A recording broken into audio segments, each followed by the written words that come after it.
Hi everybody, today I'm going to do another balloon dip and dab, but I'm going to be using some metallic acrylic paints.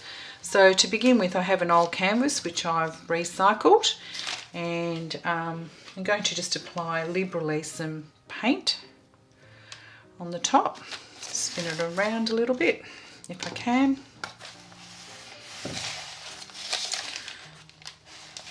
Just move the paints out the way.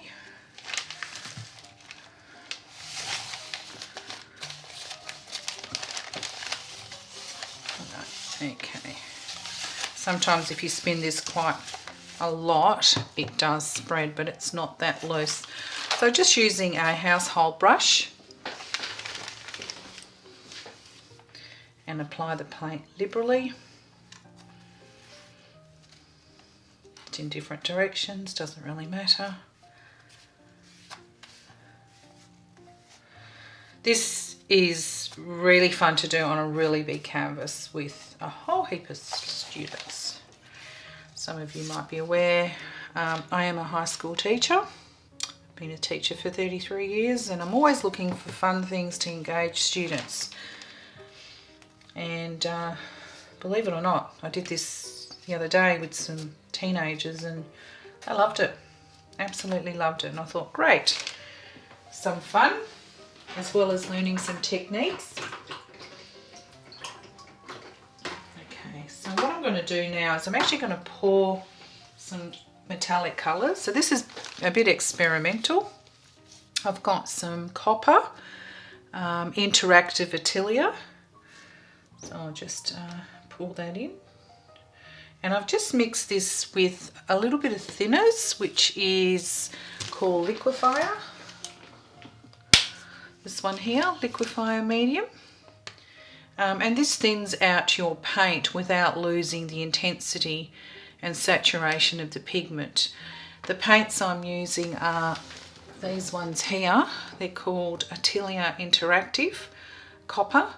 So you get all sorts of different colours. They're amazing, but usually they're quite thick, so they're great for painting. A lot thicker, and depending on the colour. So this is quite liquid, and then if I showed you a yellow, the yellow is really pasty. See, I could turn it upside down and nothing pours out of it, and that's when you need, if you want to thin out your paint, you need to use the liquefier. You can use water, but water tends to make the paint transparent, so you're not getting the intensity of the colour. So at this stage I'm just going to pour a few colours through, see what happens, and how they sit. Oh, and some silver.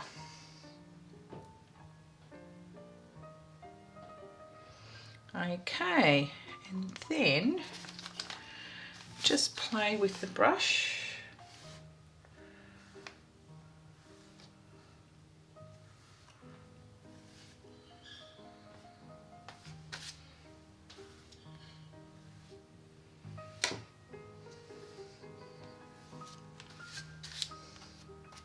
It's picking up a bit of the white. You can do this without priming the board. I just wanted to start with a bit of a background to see what happens. So you might decide to put a little bit more of the bronzy copper colour in here using a smaller brush. So these are Hake brushes that I use to mainly paint with, and I use my washes with these. I shouldn't be using them on acrylics, but when you don't have all the supplies, you just use what you can. Okay, so I wipe on the excess here, run it through. I like the gradation of the colour. Can't see a lot of the grey, so I might bring that in a little bit. Okay.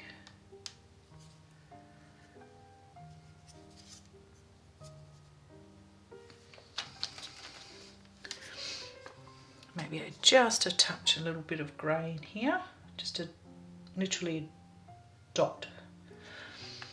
Okay, then just run it through.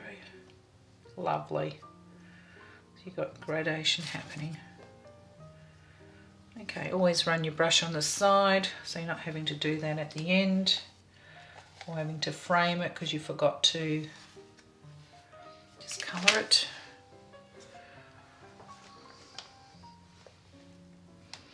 Alright, then I'm going to just play with the colours and see what happens.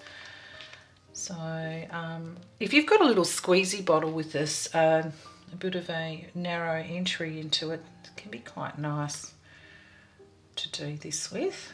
So I'm just going to pour some colour in.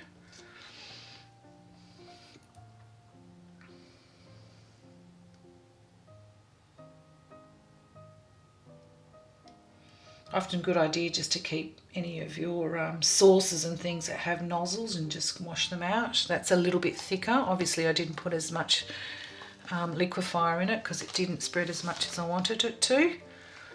And just a tiny bit of, that's it. Okay, now then you blow up a balloon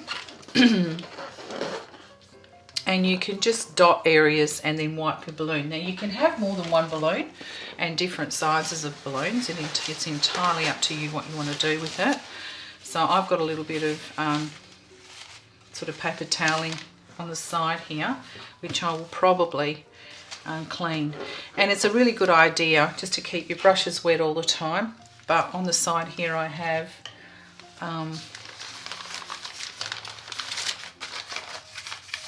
some newspaper, so I just fold it in. So at the end of the session that I'm playing around, I'm not having to wash up too many things, I'm just folding newspaper. So here we go. So this is a balloon. Okay, wipe it off and twist it, wipe it off, twist it, wipe it off, twist it, wipe it off.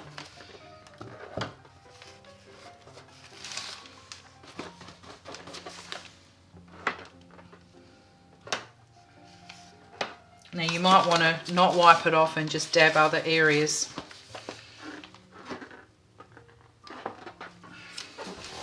So because I didn't wipe it off, as you can see, there are other colours coming through.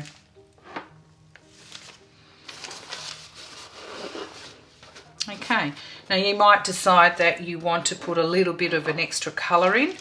So the other thing is you can do little circles of colour and make this a little bit more liquid. Or you can get your knife and you can run your knife into areas if you want to, like so.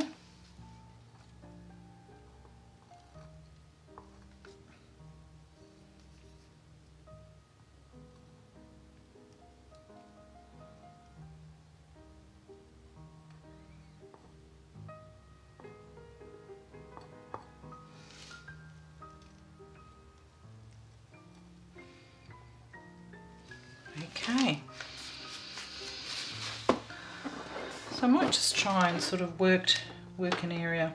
So if I just use a relatively dry balloon, I keep taking the pigment off, and the solid areas, I just go back into those areas and just twist the balloon.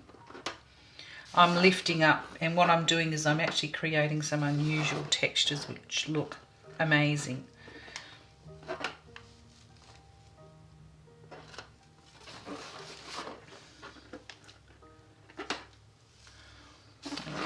Just some subtle areas